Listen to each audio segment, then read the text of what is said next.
प्रिय मित्रों, जया लिटरेचर में आप सबका बहुत बहुत स्वागत है। और मैं हूँ जयंती। आज आपको एक कहानी की ओर ले चलती हूँ मुंशी प्रेमचंद की, जिसका नाम है पंच परमेश्वर। तो चलिए सुनिए कहानी पंच परमेश्वर।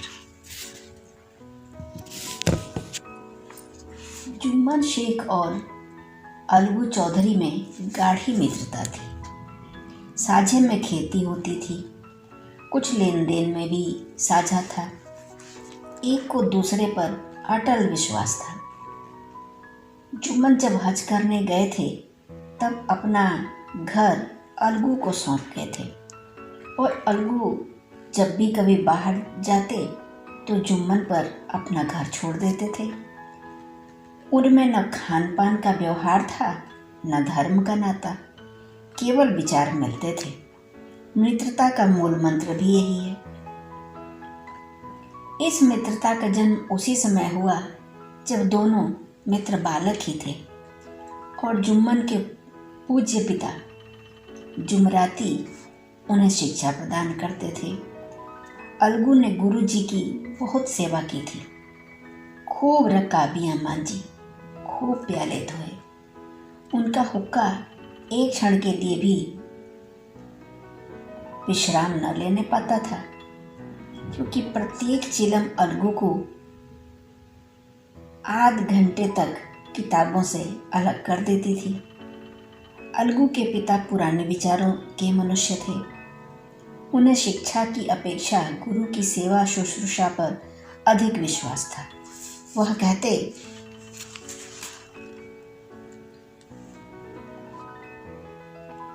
कहते थे कि विद्या पढ़ने से नहीं आती, जो कुछ होता है गुरु के आशीर्वाद से। बस गुरु जी की कृपा दृष्टि चाहिए।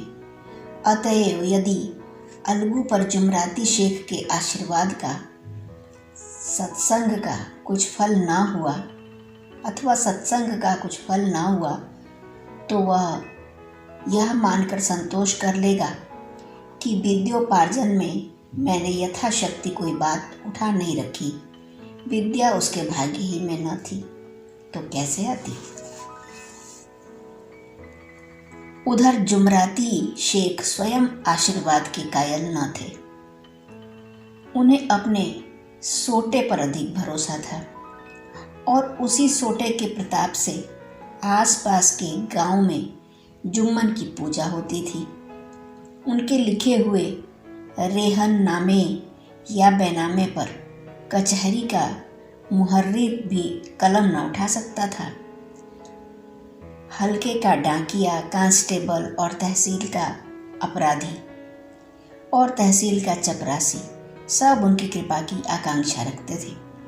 अतएव अलगू का मान उनके धन के कारण था, तो जुम्मन शेख अपनी अनमोल विद्या से ही सबके आदर के पात्र बने थे।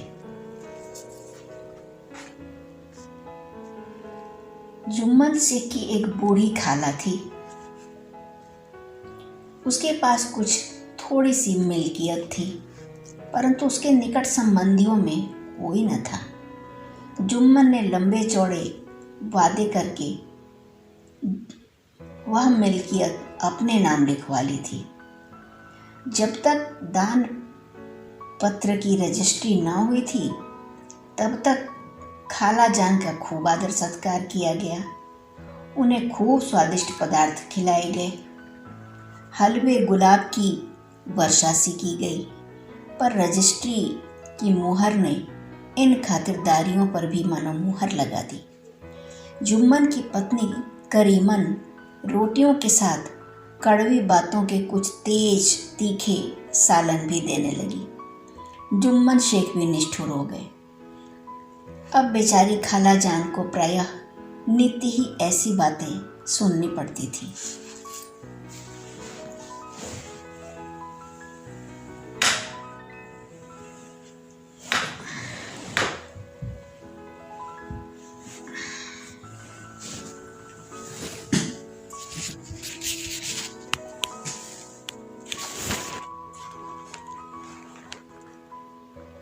बुढ़िया न जाने कब तक जिएगी। 2-3 बीघे ऊसर क्या दे दिया, मानो मोल ले लिया है।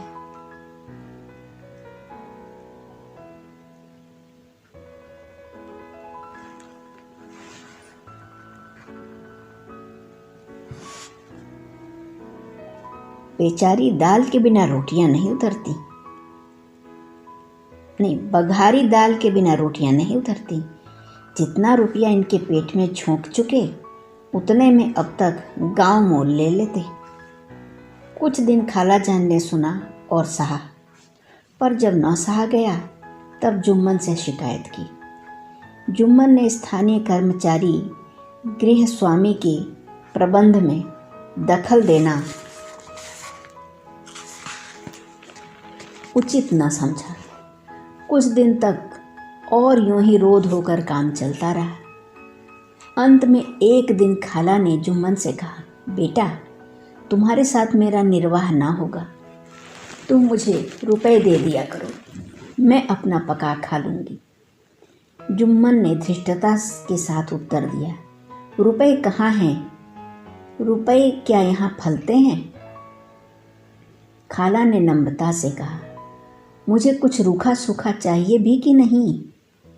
जुम्मन ने गंभीर स्वर से जवाब दिया, तो कोई यह थोड़े ही समझा था कि तुम मौत से लड़कर आई हो। खाला बिगड़ गई। उन्होंने पंचायत करने की धमकी दी। जुम्मन हंसे।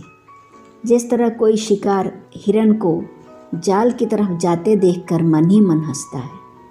वह बोले, हाँ ज़रूर करो पंचायत, हाँ ज़रूर पंचायत करो, फैसला हो जाए।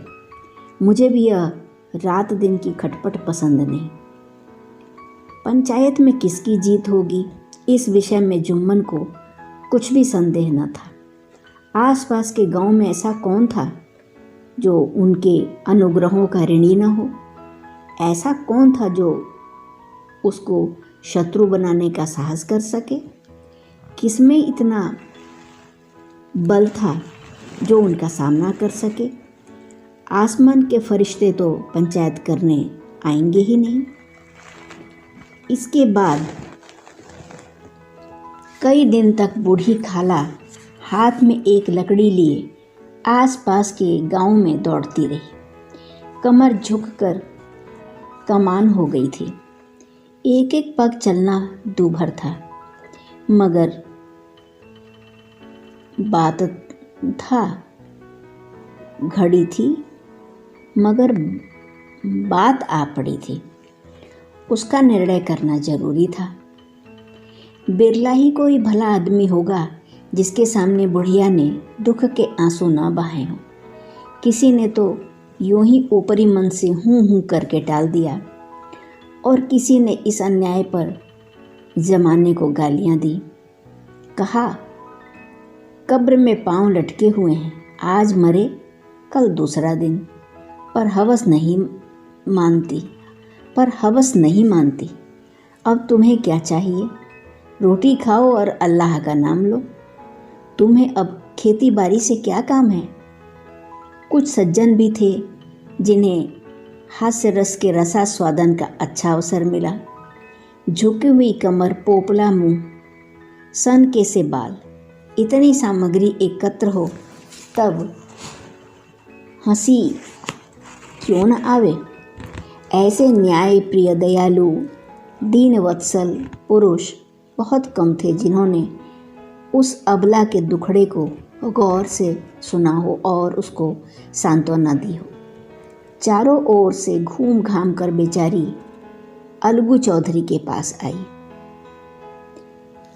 लाठी पटक दी और दम लेकर बोली, बेटा, तुम भी दम भर के लिए मेरी पंचायत में चले आना।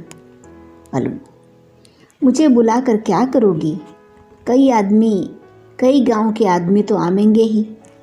खाला, अपनी विपद तो सबके आगे रो आई, अब आने न आने का अख्तियार उनको है। अलगू, यूँ आने को आ जाऊंगा मगर पंचायत में मुंह न खोलूंगा। खाला, क्यों बेटा? अलगू, अब इसका क्या जवाब दूं? अपनी खुशी जुम्मन मेरा पुराना मित्र है, उससे बिगाड़ नहीं कर सकता। खाला: बेटा, क्या बिगाड़ के डर से ईमान की न कहोगे? हमारे सोए हुए धर्म ज्ञान की सारी संपत्ति लुट जाए तो उसे खबर नहीं होती, परंतु ललकार सुनकर वह सचेत हो जाता है, फिर उसे कोई जीत नहीं सकता। अलगू इस सवाल का कोई उत्तर न दे सका, पर उसके हृदय में ये शब्द गूंज रहे थे, क्या बिगाड़ के डर से ईमान की बात न कहोगे? संध्या समय एक पेड़ के नीचे पंचायत बैठी। शेख जुम्मन ने पहले से ही फर्श बिछा रखा था।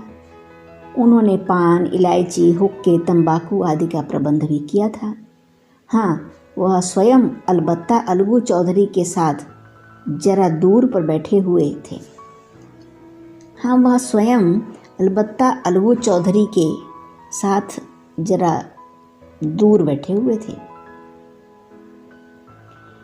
जब पंचायत में कोई आ जाता था तब दबे हुए सलाम से उसका स्वागत करते थे।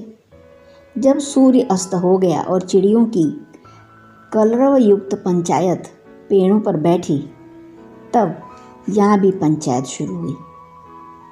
फर्श की एक एक अंगुल जमीन भर गई, पर अधिकांश दर्शक ही थे। निमंत्रित महाशयों में केवल वे ही लोग पधारे थे जिन्हें जुम्मन से अपनी कुछ कसर निकालनी थी। एक कोने में आग सुलग रही थी। नाई ताबड़तोड़ चिलम भर रहा था। यह निर्णय करना असंभव था कि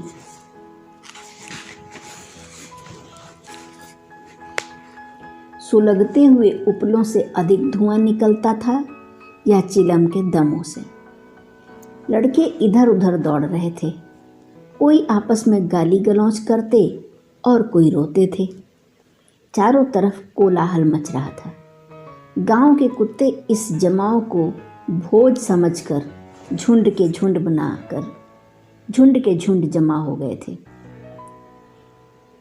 पंच लोग बैठ गए तो बूढ़ी खाला ने उनसे विनती की, पंचों, आज 3 साल हुए मैंने अपनी सारी जायदाद अपने भांजे जुम्मन के नाम लिख दी थी।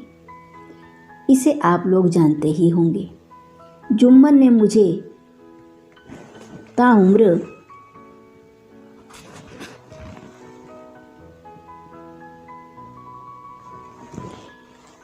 मुझे ताहयात रोटी कपड़ा देना कबूल किया।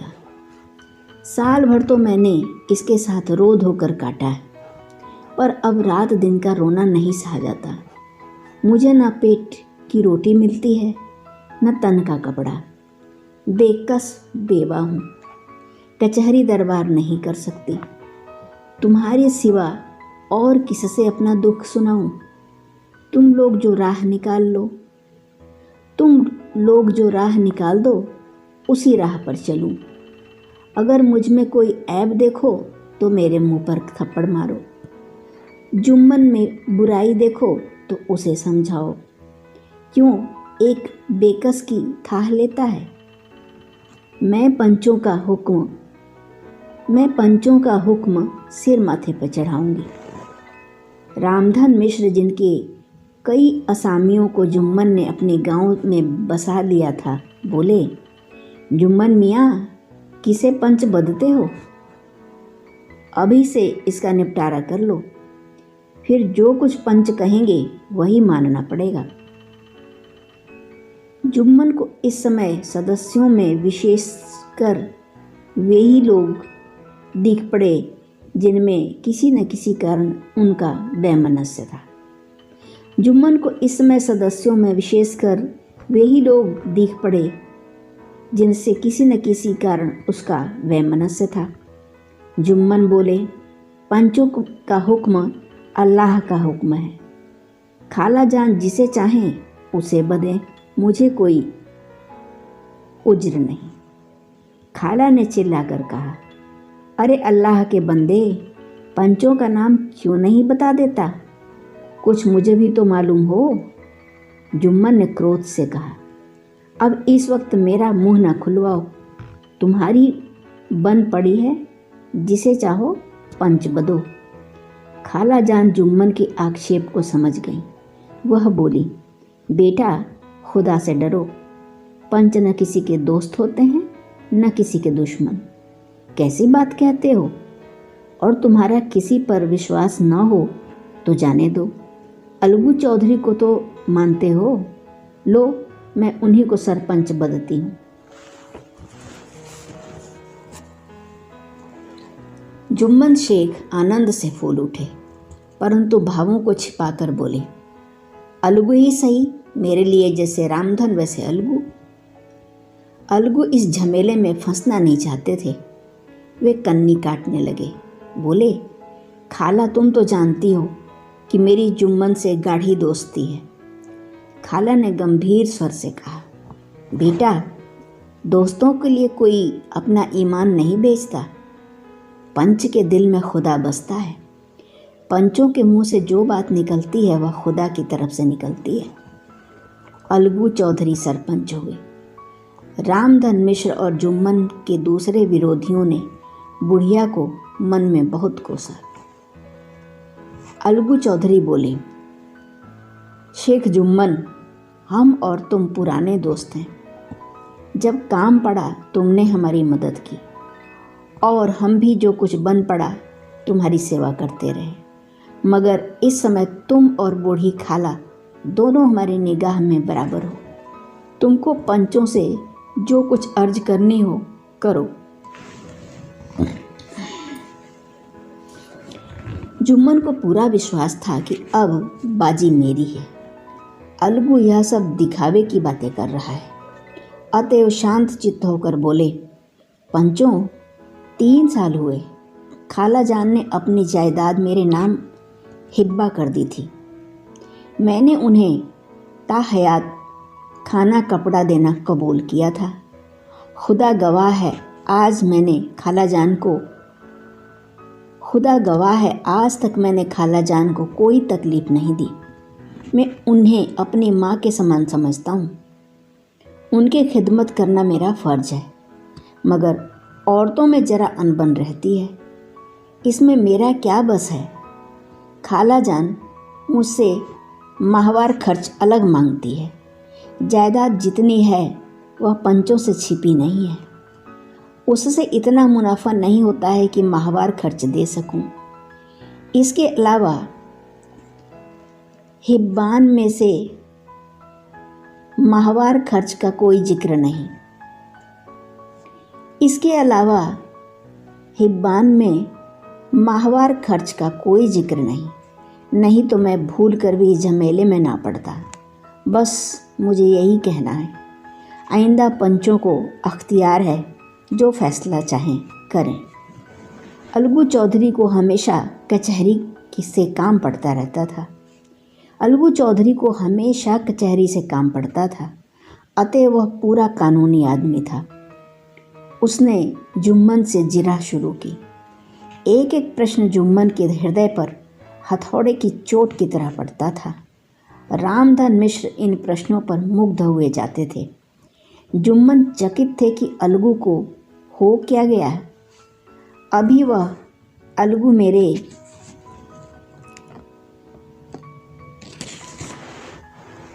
साथ बैठा हुआ कैसी कैसी बातें कर रहा था। इतनी ही देर में ऐसा काया पलट हो गया कि मेरी जड़ खोदने पर तुला हुआ है। ना मालूम कब की कसर निकाल रहा है। क्या इतने दिनों की दोस्ती कुछ भी काम ना आवेगी? जुम्मन शेख तो इसी संकल्प विकल्प में पड़े हुए थे कि इतने में अलगू ने फैसला सुनाया। जुम्मन शेख, पंचों ने इस मामले पर विचार किया। उन्हें यह नीति संगत मालूम होता है कि खाला जान को माहवार खर्च दिया जाए। हमारा विचार है कि खाला को जायदाद से इतना मुनाफा अवश्य होता है कि माहवार खर्च दिया जा सके। बस यही हमारा फैसला है। अगर जुम्मन को खर्च देना मंजूर न हो तो हिब्बानामा रद्द समझा जाए। यह फैसला सुनते ही जुम्मन सन्नाटे में आ गए। जो अपना मित्र हो वह शत्रु का व्यवहार करे और गले पर छुरी फेरे, इसे समय के हेर फेर के सिवा और क्या कहें। जिस पर पूरा भरोसा था उसने समय पड़ने पर धोखा दिया। ऐसे ही अवसरों पर झूठे सच्चे मित्रों की परीक्षा होती है। यही कलयुग की दोस्ती है। अगर लोग ऐसे कपटी धोखेबाज ना होते तो देश में आपत्तियों का प्रकोप क्यों होता। यह हैजा, प्लेग आदि व्याधियाँ दुष्कर्मों के ही तो दंड हैं। मगर रामधन मिश्र और अन्य पंच अलगू चौधरी की इस नीतिपरायणता की प्रशंसा जी खोल कर रहे थे। वे कहते थे, इसका नाम पंचायत है, दूध का दूध और पानी का पानी कर दिया। दोस्ती दोस्ती की जगह है, किंतु धर्म का पालन करना मुख्य है। ऐसे ही सत्यवादियों के बल पर पृथ्वी ठहरी है, नहीं तो वह कब की रसातल को चली जाती। इस फैसले ने अलगू और जुम्मन की दोस्ती की जड़ हिला दी। अब वे साथ साथ बातें करते नहीं दिखाई देते। इतना पुराना मित्रता रूपी वृक्ष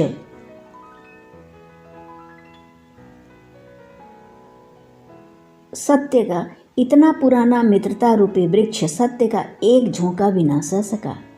सचमुच वह बालू की ही जमीन पर खड़ा था। उनमें अब शिष्टाचार का अधिक व्यवहार होने लगा। एक दूसरे की आवभगत ज़्यादा करने लगे। वे मिलते जुलते थे, मगर उसी तरह जैसे तलवार से ढाल मिलती है। जुम्मन के चित्त में मित्र की कुटिलता आठों पहर खटका करती थी।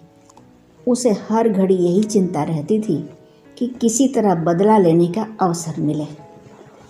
अच्छे कामों की सिद्धि में बड़ी देर लगती है, पर बुरे कामों की सिद्धि में यह बात नहीं होती। जुम्मन को भी बदला लेने का अवसर मिल ही गया। जुम्मन को भी बदला लेने का अवसर जल्द ही मिल गया। पिछले साल अलगू चौधरी बटेसर से बैलों की एक बहुत अच्छी गोई मोल लाए थे। बैल पछाही जाति के सुंदर बड़े बड़े सींगों वाले थे। महीनों तक आसपास के गांव के लोग उनके दर्शन करते रहे। दैव योग से जुम्मन की पंचायत के 1 महीने बाद इस जोड़ी का एक बैल मर गया। जुम्मन ने दोस्तों से कहा, यह दगाबाजी की सजा है। इंसान सब्र भले ही कर जाए, पर खुदा नेक बद सब जानता है, सब देखता है। अलगू को संदेह हुआ कि जुम्मन ने बैल को विष दिला दिया है।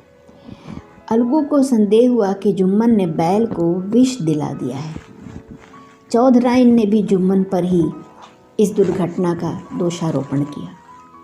उससे कहा, जुम्मन ने कुछ करा दिया है। चौधराइन और करीमन में इस विषय पर एक दिन खूब ही वाद विवाद हुआ। दोनों देवियों ने शब्द बाहुल्य की नदी बहा दी। व्यंग, वक्रोक्ति, अन्योक्ति और उपमा आदि अलंकारों में बातें हुई। जुम्मन ने किसी तरह शांति स्थापित की। उन्होंने अपनी पत्नी को डांट फटकार कर समझा दिया। वह उसे उस रणभूमि से हटा भी ले गए। उधर अलगू चौधरी ने समझाने बुझाने का काम अपने तर्कपूर्ण सोटे से लिया। अब अकेला बैल किस काम का? उसका जोड़ बहुत ढूंढा गया, पर ना मिला। निदान यह सलाह ठहरी कि इसे बेच डाला जाए।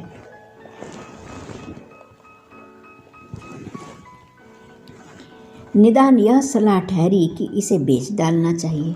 गांव में एक समझू साहू थे। वह इक्का गाड़ी हाँकते थे। गांव से गुड़ घी लाद कर मंडी ले जाते, मंडी से नमक तेल भर लाते और गांव में बेचते। इस बैल पर उनका मन ललचाया। इस बैल पर उनका मन लहराया। उन्होंने सोचा वह बैल हाथ लगे तो दिन भर में बेखटके 3 खेप हों। आजकल तो एक ही खेप में लाले पड़े रहते हैं। आजकल तो एक ही खेप में लाले पड़े रहते हैं। बैल देखा, गाड़ी में दौड़ाया, बाल भौरी की पहचान कराई, मोल तोल किया और उसे लाकर द्वार पर बांध ही दिया। 1 महीने में दाम चुकाने का वादा ठहरा। चौधरी को भी गरज थी, घाटे की परवाह न की।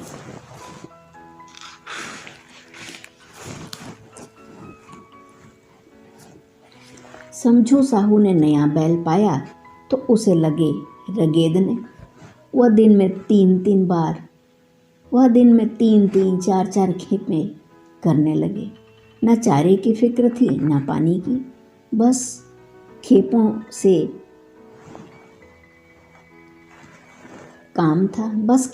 काम था। मंडी ले गए, वहाँ कुछ रूखा सूखा सामने डाल दिया। बेचारा जानवर अभी दम भी न लेने पाया था कि फिर जोत दिया। अलगू चौधरी के घर था तो चैन की बंसी बजती थी। बैल राम छठे छमाहे कभी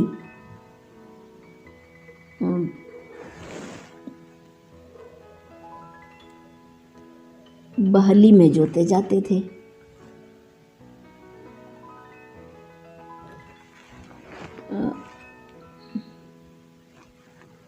खूब उछलते कूदते और कोसों तक दौड़ते चले जाते थे। वहाँ बैल राम का रातिब था। साफ पानी, दली हुई अरहर की दाल और भूसे के साथ खली। और यही नहीं, कभी कभी घी का स्वाद भी चखने को मिल जाता था। शाम सवेरे एक आदमी खरहरे करता, पोंछता और सहलाता था। वहाँ कहाँ वह सुख चैन, कहाँ यह 8वां पहर की खपत। महीने भर में ही वह पीस सा गया। इक्के का जुआ देखते ही उसका लहू सूख जाता था। एक एक पग चलना दूभर था, हड्डियां निकल आई थी, पर था वह पानीदार। मार की बर्दाश्त न थी। एक दिन चौथे खेप में साहुजों ने दूना बोझा लादा।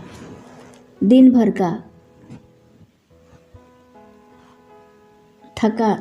का थका जानवर पैर न उठते थे, पर साहू जी कोड़े फटकारने लगे।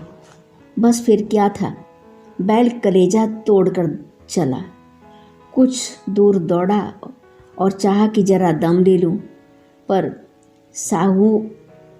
साहू जी को जल्द पहुंचने की फिक्र थी। अतः उन्होंने कई कोड़े बड़ी निर्दयता से फटकारे। बैल ने एक बार फिर जोर लगाया, पर अब की बार शक्ति ने जवाब दिया। वह धरती पर गिर पड़ा और ऐसा गिरा कि फिर न उठा। साहू जी ने बहुत पीटा, टांग पकड़कर खींचा, नथुनों में लकड़ी ठूस दी, पर कहीं मृतक भी उठ सकता है। तब साहू जी को कुछ शक हुआ। उन्होंने बैल को गौर से देखा, खोल कर अलग किया और सोचने लगे कि गाड़ी कैसे घर पहुँचे। बहुत चीखे चिल्लाए, पर देहात का रास्ता बच्चों की आँख की तरह सांझ होते ही बंद हो जाता है। कोई नज़र न आया। आसपास कोई गांव भी न था। मारे क्रोध के उन्होंने मरे हुए बैल पर और दुर्रे लगाए और कोसने लगे। अब आगे तुझे मरना ही था तो घर पहुंचकर मरता। ससुरा बीच रास्ते में ही मर गया। ससुरा बीच रास्ते में ही मर रहा, अब गाड़ी कौन खींचे। इस तरह साहू जी खूब जले भुने। कई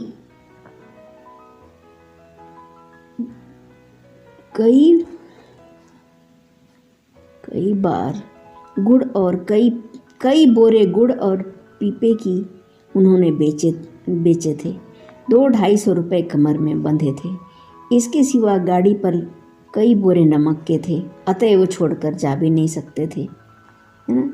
लाचार बेचारे गाड़ी पर ही लेट गए। वहीं रत जगह करने की ठान ली। चिलम पी, गाया, फिर हुक्का पिया। चिलम पी, गाया, फिर हुक्का पिया। इस तरह साहू जी आधी रात तक नींद को बहलाते रहे। अपनी जान में तो वह जागते ही रहे, पर पौ फटते ही जो नींद टूटी और कमर पर हाथ रखा तो थैली गायब। घबराकर इधर उधर देखा तो कई कनस्तर तेल भी नदारद। अफसोस में बेचारे ने सिर पीट लिया और पछाड़ खाने लगा। प्रातःकाल रोते बिलखते घर पहुँचे। सहुआइन ने जब यह बुरी सुनावनी सुनी तब पहले तो रोई, फिर अलगू चौधरी को गालियाँ देने लगी। निगोड़े ने ऐसा कुलच्छनी बैल दिया कि जन्म भर की कमाई लूट गई। इस घटना को कई महीने बीत गए। अलगू जब अपने बैलों के दाम मांगते तब साहू और सहुआइन दोनों ही झल्लाते हुए कुत्ते की तरह चढ़ बैठते और अंड बंड बकने लगते। वाह, यहाँ तो सारे जन्म की कमाई लुट गई, सत्यानाश हो गया, इन्हें दामों की पड़ी है। मुर्दा बैल दिया था, उस पर दाम मांगने चले आते हैं। आँखों में धूल झोंक दी, सत्यानाशी बैल गले बांध दिया, हमें नीरा पोंगा ही समझ लिया। हम भी बनिए के बच्चे हैं, ऐसे बुद्धू कहीं और होंगे। पहले जाकर किसी गड्ढे में मुंह धोआओ, तब दाम लेना। न जी मानता हो तो हमारा बैल खोल ले जाओ, महीना भर के बदले 2 महीना जोत लो, और क्या लोगे। चौधरी के अशुभ चिंतकों की कमी न थी। ऐसे अवसरों पर वे भी जब एकत्र हो जाते और साहू जी के बर्राने की पुष्टि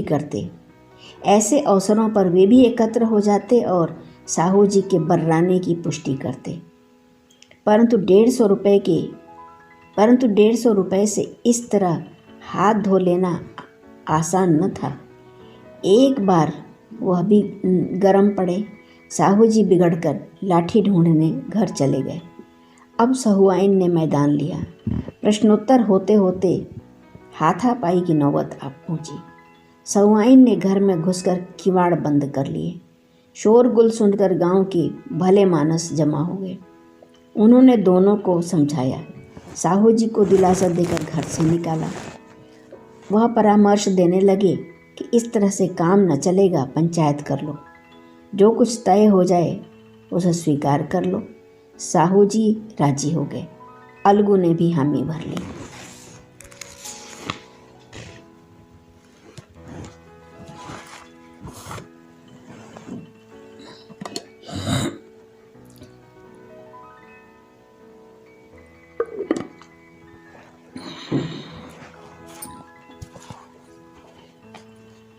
पंचायत की तैयारियां होने लगीं।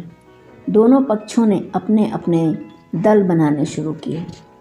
इसके बाद तीसरे दिन उसी वृक्ष के नीचे पंचायत बैठी। वही संध्या का समय था। खेतों में कौवे पंचायत कर रहे थे। विवादग्रस्त विषय यह था कि मटर की फलियों पर उनका कोई स्वत्व है या नहीं, और जब तक यह प्रश्न हल न हो जाए तब तक वे रखवाले की पुकार पर अपनी अप्रसन्नता प्रकट करना आवश्यक समझते थे। पेड़ की डालियों पर बैठी शुकमंडली में यह प्रश्न छिड़ा हुआ था कि मनुष्यों को उन्हें बेमुरौवत कहने का क्या अधिकार है, जब उन्हें स्वयं अपने मित्रों से दगा करने में भी संकोच नहीं होता। पंचायत बैठ गई तो रामधन मिश्र ने कहा, अब देरी क्या है, पंचों का चुनाव हो जाना चाहिए। बोलो चौधरी, किस किस को पंच बदते हो। अलगू ने दीन भाव से कहा, समझू साहू ही चुन ले। समझू खड़े हुए और कड़क कर बोले, मेरी ओर से जुम्मन सेठ। जुम्मन का नाम सुनते ही अलगू चौधरी का कलेजा धक धक करने लगा, मानो किसी ने अचानक थप्पड़ मार दिया हो। रामधन अलगू के मित्र थे। वह बात को ताड़ गए। पूछा, क्यों चौधरी, तुम्हें कोई उज्र तो नहीं? चौधरी ने निराश होकर कहा, नहीं, मुझे क्या उज्र होगा। अपने उत्तरदायित्व का ज्ञान बहुधा हमारे संकुचित व्यवहारों का सुधारक होता है। जब हम राह भूलकर भटकने लगते हैं तब यही ज्ञान हमारा विश्वसनीय पथ प्रदर्शक बन जाता है। पत्र संपादक अपनी शांति कुटी में बैठा हुआ कितनी धृष्टता और स्वतंत्रता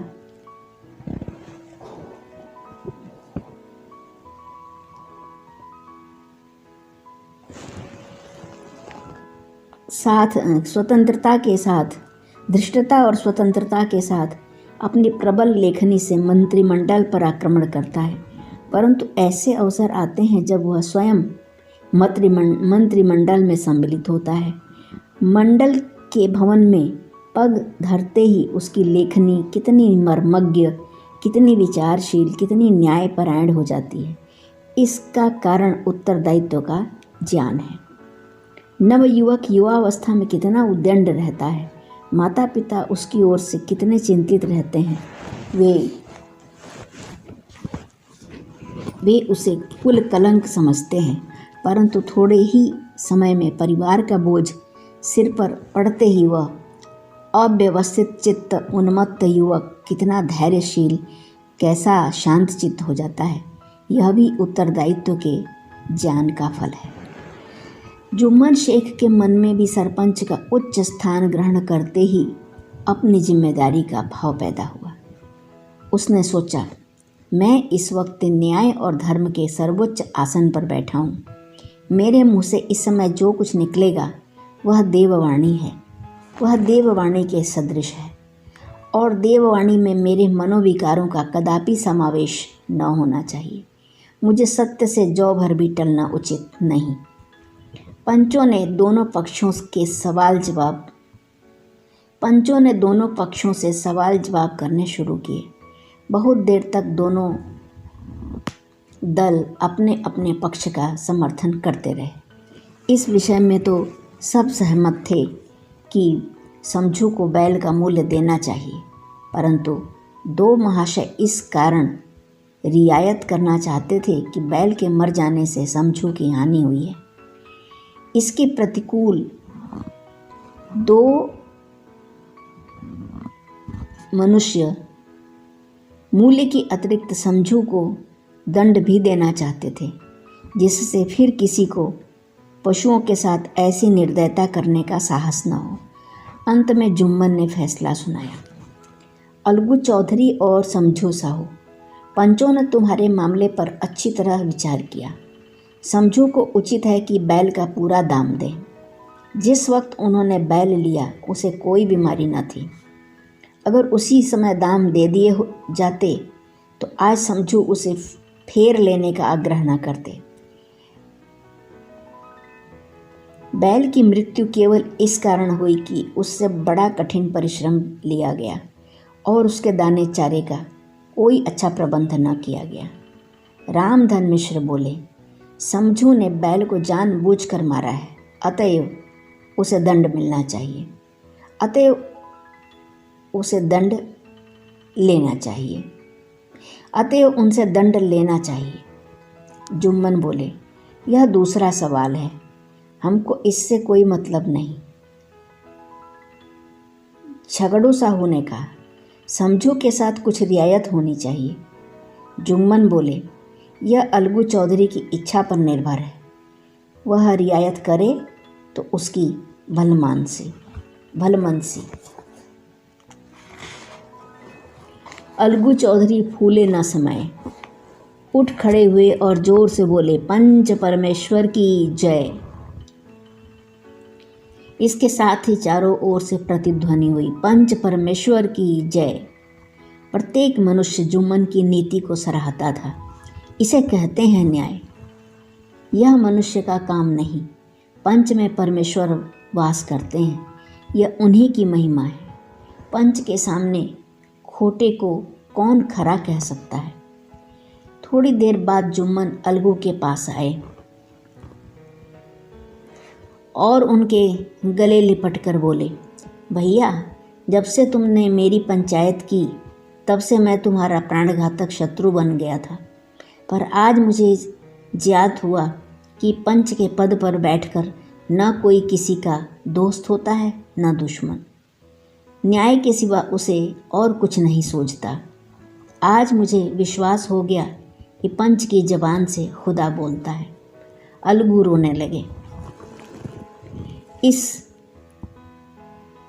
पानी से दोनों के दिलों का मैल धुल गया। मित्रता की मुरझाई हुई लता फिर हरी हो गई। बहुत बहुत धन्यवाद।